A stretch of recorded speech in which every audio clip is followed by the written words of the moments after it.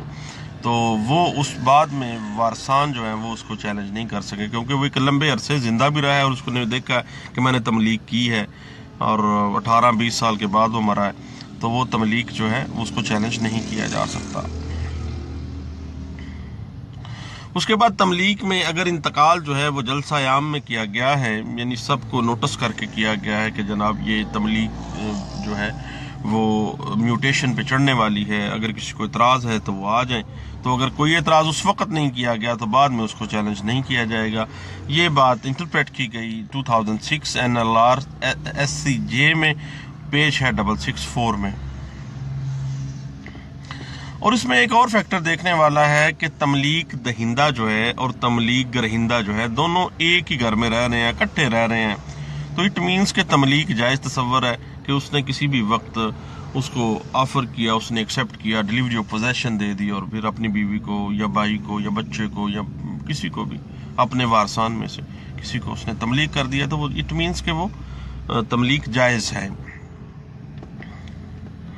اور تملیک کرنے کے اختیارات کو اس وجہ سے رد نہیں کیا جا سکتا، یعنی باپ نے اگر اپنی زندگی میں تملیک اپنی بیوی کے نام پہ کر دی ہے تو بچے یہ نہیں کہہ سکتے کہ اس سے وارثان جو ہیں، وارثان بازگشت جو ہیں، وہ اب اس کی وراثت سے محروم ہو جائیں گے۔ ابھی تو وہ زندہ ہے بیچارہ تملیک گرہندہ، جب وہ زندہ ہے تو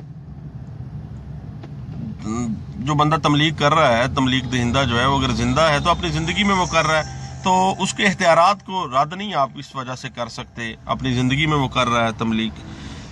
اس وجہ سے رد نہیں ہو سکتا کہ جناب اس کی وجہ سے جو دوسرے وارثان ہیں وہ وراثت سے محروم ہو جائیں گے۔ وراثت تو تب بنے گی جب وہ فوت ہوگا، ابھی تو وہ زندہ ہے۔ یہ بات انٹرپریٹ کی گئی ہے 2012 PLJ پشاور ہائی کورٹ کا فیصلہ ہے، پیج 33 ہے۔ اور تملیک میں اگر ایک بھی انگریڈینٹ کم ہے نا جی، ڈیلیوری آف پوزیشن اگر نہیں دیا گیا تو یہ ناجائز ہے، اس کی کوئی ویلیو نہیں ہے۔ اور بیوی کے حق میں اگر تملیک کی گئی ہے تو پھر کوئی ضروری نہیں ہے، قبضہ ضروری نہیں ہے، کیونکہ بیوی کو قبضہ دینا ضروری نہیں ہے۔ آپ کی اپنی بیوی ہے، قبضہ آپ کے پاس ہے یا بیوی کے پاس ہے، ایک ہی تصور کیا جائے گا۔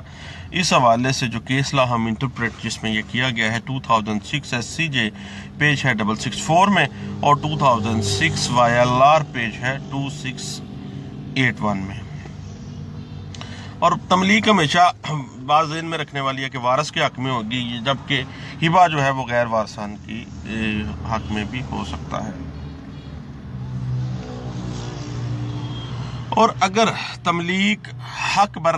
نیت دوسرے حقداران کو محروم کرنے کے لیے کی جائے، باقاعدہ دانستہ طور پر یہ کہ جناب کسی کو کوئی حصہ نہیں ملنا، اور جناب یہ مرنے سے پہلے میں تمام جائیداد جو ہے نا وہ فلاں بندے کے نام تملیک کر رہا ہوں، یعنی وارث میں کے نام ہی، تو یہ بات ذہن میں رکھیے گا کہ ایسی تملیک جو ہے اس کو ناجائز تصور کیا جائے گا، اور دانستہ طور پہ لوگوں کو محروم کیا جا رہا ہے اس کے حق وراثت سے، تو یہ بات ناجائز تصور کی جائے گی۔ اور اس کی انٹرپریٹیشن ایک کیس لا میں کی گئی جو رپورٹ کیا گیا تھا 2011 NLR UC پیج ہے 154 میں۔ اور کسی بھی وارث کو محروم کرنے کے لیے تملیک نہیں ہو سکتی۔ یہ نہیں ہو سکتا کہ بیٹیوں کو حصہ نہیں دینا تو بیٹیوں کے نام پہ تملیک کر دی جائے، بیٹیوں کو بہنوں کو حصہ نہیں دینا بیوی کے نام پہ تملیک کر دی جائے، تو ایسی تملیک جو ہے نا یہ نہیں ہو سکتی اور ناجائز ہوگی،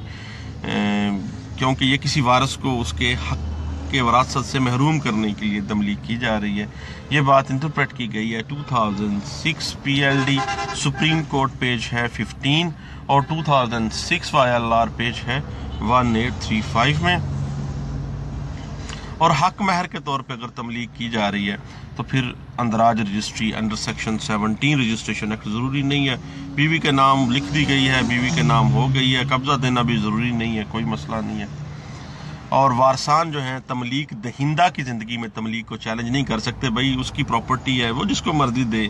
تملیک دہندہ جو ہے اس کے پاس ایکسکلوزیو رائٹ ہے کہ وہ جس کو چاہے اپنے وارثوں میں سے جو مرضی دے دے۔ وارثان جو ہیں تملیک دہندہ کی زندگی کے اندر تملیک کو چیلنج نہیں کر سکتے۔ یہ بات انٹرپریٹ کی گئی ہے 2007 MLD پیج ہے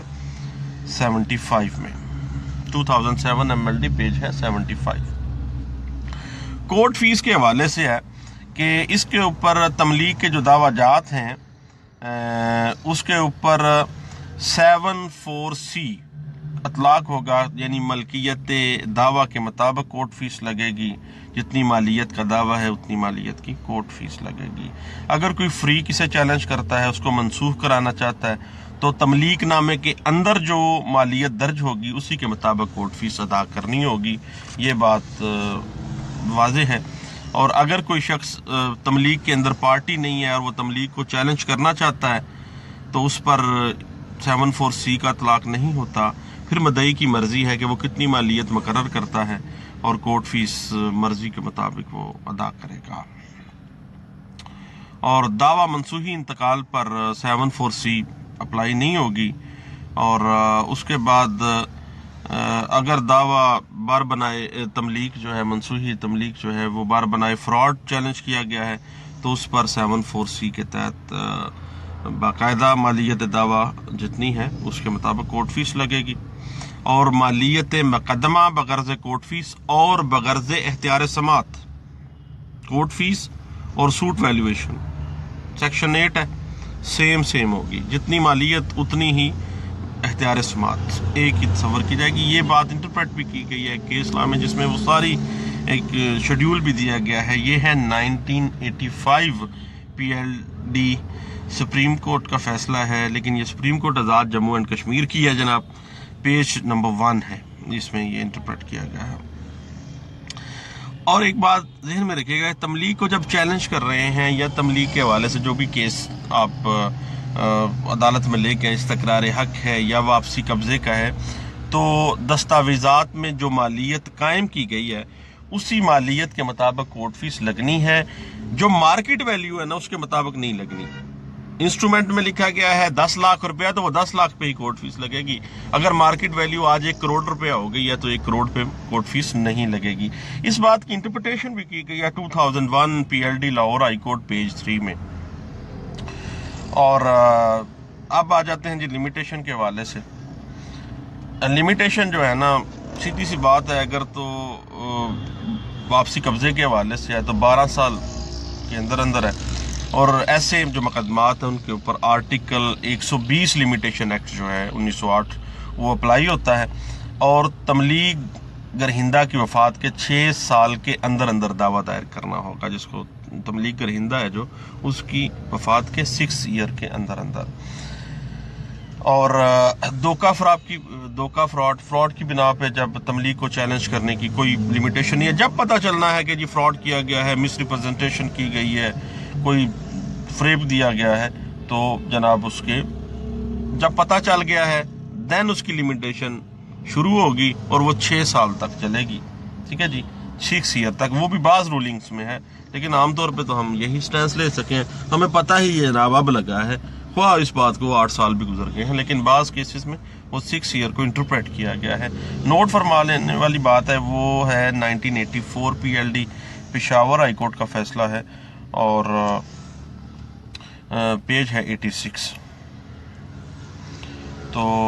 حصہ دران کسی کی وراثت کو زچ پہنچائی گئی یا کہ وراثت کو حصہ دار اگر تملیغ کو چیلنج کرنا چاہتا ہے، چیلنج کر سکتا ہے، تو وہ کسی بھی وقت، اس کے لیے کوئی لمیٹیشن نہیں، کیونکہ وہ حق وراثت کے لیے کوئی لمیٹیشن قانون میں موجود نہیں ہے۔ کسی بھی وقت کبھی بھی وہ اپنی وراثت کے حصے کے لیے وہ دعویٰ دائر کر سکتا ہے، منسوخی تملیغ نامہ یا دعویٰ استقرار حق یا دعویٰ واپسی قبضے کے حوالے سے۔ یہ بات انٹرپریٹ کی گئی ہے 1986 میں CLC پیج ہے 320 میں۔ تو یہ چند باتیں تھیں جناب تملیغ کے حوالے سے۔ تملیغ ایک ایسا برا انسٹرومنٹ ہے جناب آج کے دور میں جو استعمال کیا جا رہا ہے، کہ جس میں بیٹیوں کو، بہنوں کو، اور خاص طور پہ فیمیل طبقہ جو ہے اس کو حق وراثت سے محروم کرنے کے لیے کسی